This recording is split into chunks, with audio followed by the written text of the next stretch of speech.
Good morning, evening, Americans. This is your favorite alien and Bubba here on the late night on Monday, January 6th, the Feast of the Three Kings. I wanted to do a cursory video and tell you, since things are getting bad between the U.S. and Iran, and why the U.S. hasn't learned their lesson. And you Americans, your government hasn't been honest with you. They have caused this mess themselves, and the British. So let me give you a cursory review here, okay? So you understand why Iran is Iran. Iran originally was called Persia. And back in the old days, 539 BC, Iran conquered what is today Iraq, called Mesopotamia in those days, after the death of Nebuchadnezzar, ruler of Babylon.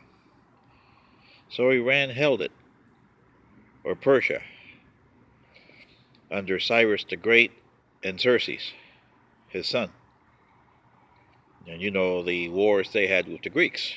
Well, that kind of soured the Iranians or Persians' view of the West. They hate the West ever since then. Since Cyrus the Great, Iran or Persia has had a continuous monarchy up until Shah Reza Pahlavi, Mohammad Reza Pahlavi.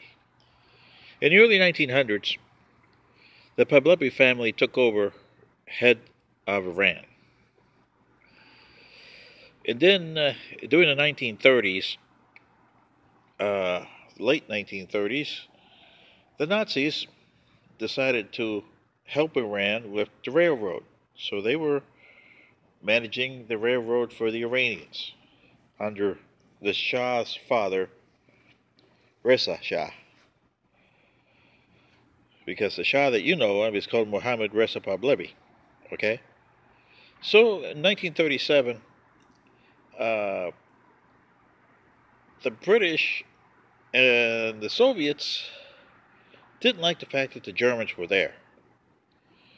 Well, remember the Soviets went to do the non-aggressive pact in 1939 with the Nazis, and Hitler abruptly broke it in June of 1941 and invaded the Soviet Union. That caused concerns both with the British and the Soviet Union. So in September 1941, the Soviets attacked Iran on the ground from the north, and the British and the Australian navies attacked them from the Persian Gulf. Now, the Shah of Iran, born the Shah that you guys know was born in 1919, and he was very much a womanizer. But he saw his military just crumble. I mean, they didn't give the Soviet Union much of a fight. They didn't give the British much of a fight. They just ran and left. That left a sour taste in his mouth because you had the Soviet Union and the British occupying Iran from most of World War II. So, at the end of World War II, during World War II, by the way, his father, because of the way he did these things, was forced to resign in 1941. So Shah Reza Pahlavi took over. Mohammad Reza Pahlavi took over in, I believe it was September 1941, as Shah. In the early days, he didn't know what he was doing. He was just a playboy. He loved to go into Playboys and, women and all kinds of stuff. He was a womanizer. But one thing that stayed in his mouth was that the way Iran, and he swore that Iran would never be defeated the same way that it was. So he made it a point to make Iran a favorite, formidable military force. On the other hand, you had another young guy, Ayatollah Khomeini, as you know him later, who fought the same way. But he wanted Iran to stay Muslim, with the Islamic Sharia law and the Shah wanted it to be westernized because he was westernized. He liked the palaces, like what Egypt had during the 1920s and 30s. So he wanted to build the same thing in Iran.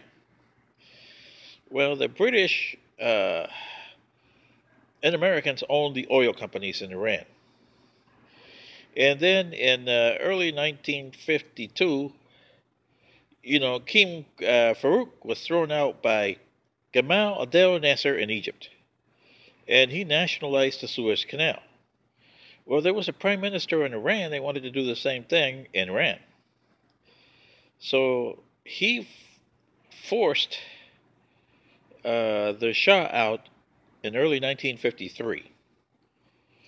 The British and the Americans under Kermit Roosevelt decided that, hey, we want the Shah back because we want to have the oil companies for us. So Kermit Roosevelt, by the way, is the grandson of Teddy Roosevelt. He was the head of the CIA. And John Foster Dulles. Remember him? And don't forget Mr. Eden over there, Anthony Eden of the British. He was SAS.